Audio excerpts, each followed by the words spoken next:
You can use this strategy to make sure you never have to think about what to post again. I call this my content snowball. And here's the way it works. I was talking to a client the other day and he was telling me that a buyer asked if they should get an inspection prior to writing his offer. And he was like, is that a piece of content? And I said, no, it's actually 4 or 5 pieces of content. And here's what I mean by that. You can use that same event and turn it into several different pieces of content. You can tell the story in a humorous way about how your buyer asked to get an inspection prior to writing an offer.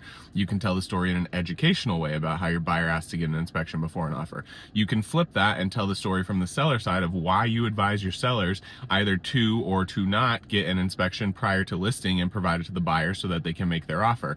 You can turn that into a B-roll footage, you can turn it into talking head footage, you can turn it into a carousel post for each of one of those things. So that one event is actually 10 to 12 pieces of content, not just one piece of content, and that's how you'll never run out of ideas of how to post valuable content to your ideal audience.